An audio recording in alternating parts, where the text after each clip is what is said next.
Assalamualaikum warahmatullahi wabarakatuh.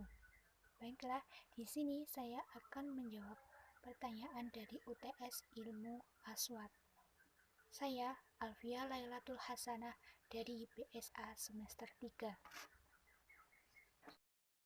Soal yang pertama yaitu apa perbedaan fonetik dan fonemik dan apa urgensi fonologi dalam kajian linguistik serta berikan contohnya.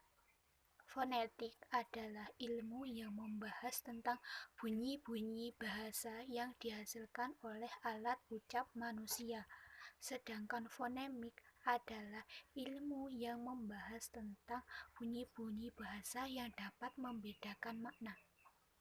Perbedaannya adalah jika dalam fonetik kita membahas atau mengkaji bunyi-bunyi bahasa dari alat ucap manusia dan bagaimana proses penghasilan bunyi tersebut, sedangkan fonemik adalah mengkaji kemungkinan-kemungkinan bunyi ujaran atau bunyi bahasa yang memiliki fungsi untuk membedakan makna antara satu dengan yang lainnya.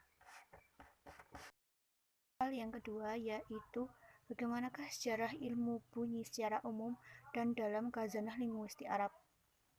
Ilmu bunyi pertama kali muncul di India.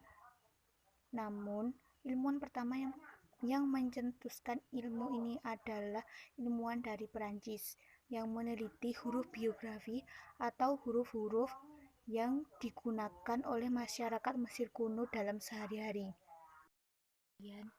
Ilmu bunyi di India meloncat ke dunia barat. Hal ini terbukti dari terjemahan Max Muller terhadap kitab Rigveda yang ia lakukan pada tahun 1856. Kemudian pada tahun 1841, R.G. Latham menggunakan istilah ilmu bunyi sebagai salah satu cabang ilmu fisika yang berkenaan atau berhubungan dengan bunyi, yaitu fonetik akustik. Sedangkan ilmu bunyi di Yunani disebut sebagai ilmu tata bahasa yang berhubungan erat dengan turunan kata, penurunan kata atau kalimat ataupun asal kata tersebut. Pada awalnya, ilmu bunyi di Yunani sangat sederhana, berbeda dengan sekarang yang berkembang jauh lebih pesat. Ilmu fonologis di dunia Arab biasa disebut dengan ilmu tajwid. Ilmu tajwid muncul pertama kali pada abad atau pada tahun ke-5 Masehi. Pada saat itu, ulama-ulama bacaan Al-Quran mengadakan penyelidikan fonologis terhadap kitab-kitab ulama Arab dan hasil penyelidikannya tersebut dijadikan satu dalam sebuah buku ilmu baru atau ilmu tajwid. Ilmu tajwid muncul pada abad ke-6 atau abad ke-7 di Arab, sedangkan ilmu bunyi di Barat muncul pada abad ke-16 atau ke-17. Jadi secara harfiah ilmu tajwid di Arab muncul lebih dulu daripada ilmu bunyi di Barat. Soal nomor 3 yaitu gambarkan alat-alat ucap manusia dan jelaskan. Nah, gambarnya seperti ini. Alat ucap manusia yang pertama yaitu rongga hidung. Nah, di sini rongga hidung. Di dalam rongga hidung terjadi pembentukan bunyi yaitu bunyi nasal. Nah, pembentukan bunyi nasal ini dengan cara menutup rapat-rapat bibir agar tidak ada arus udara yang masuk dan mengalihkannya ke dalam rongga hidung. Alat ucap yang selanjutnya yaitu langit-langit keras. Langit-langit keras ini tersusun dari beberapa susunan tulang. Nah, dalam pembentukan bahasa, langit-langit keras ini berfungsi sebagai artikulator pasif, sedangkan artikulator aktifnya yaitu tengah lidah dan ujung lidah. Selanjutnya yaitu gusi. Gusi adalah tempat menancapnya akar gigi, baik itu gigi belakang maupun gigi depan. Dalam pembentukan bahasa, gusi berperan sebagai artikulator pasif, sedangkan artikulator aktifnya adalah tengah lidah dengan gigi. Selanjutnya yaitu gigi. Gigi terbagi menjadi gigi atas, gigi bawah dengan gigi atas. Nah, dalam pembentukan bahasa, gigi bawah tidak terlalu berperan. Gigi bawah hanya berfungsi sebagai pembantu saja, sedangkan gigi atas berperan sebagai artikulator yang bekerja sama dengan ujung lidah dan vokal. Yang keempat adalah apa yang dimaksud dengan vokal dan konsonan serta berikan contohnya.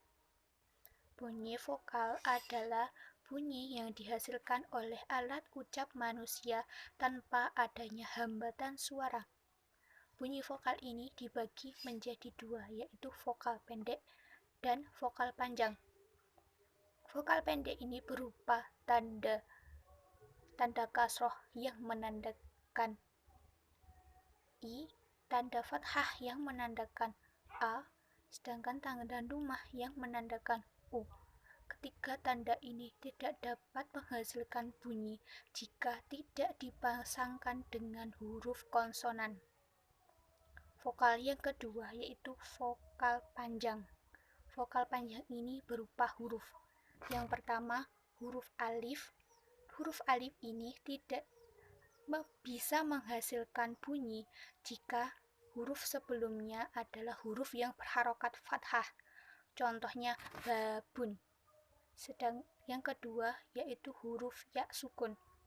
Ya sukun dapat menghasilkan bunyi jika huruf sebelumnya adalah huruf yang berharokat kasroh. Contohnya sodikun. Selanjutnya yaitu bunyi konsonan.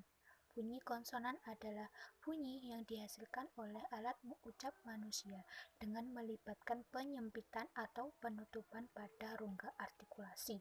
Dalam bunyi konsonan ini tidak ada perbedaan yang signifikan seperti pada bunyi vokal. Contoh-contoh dari bunyi konsonan adalah yang pertama, bunyi bilabial. Bilabial adalah bunyi yang dihasilkan dari bibir atas dengan bibir bawah. Contohnya wawu, ba, mim. Yang kedua yaitu bunyi labiodental. Bunyi labiodental adalah bunyi yang dihasilkan dari bibir bawah dengan gigi atas. Contohnya fa. Yang ketiga, bunyi apikodental. Bunyi apikodental adalah bunyi yang dihasilkan dari gigi atas dengan ujung lidah. Contohnya sa, the, tho. Yang kelima yaitu apa perbedaan transkripsi grafemis dengan transkripsi fonetis dan berikan contohnya. Transkripsi grafemis adalah pemindahan kata ke dalam bentuk ejaan. Contohnya kata ladang. Jika ditranskripsi grafemis maka menjadi LADANG. Transkripsi fonetis adalah pemindahan kata secara akurat dengan melibatkan huruf fonetik. Contohnya kata bisa. Bisa jika ditranskripsi secara fonetik menjadi BI plus SA. Sekian jawaban dari saya. Saya akhiri. Wassalamualaikum warahmatullahi wabarakatuh.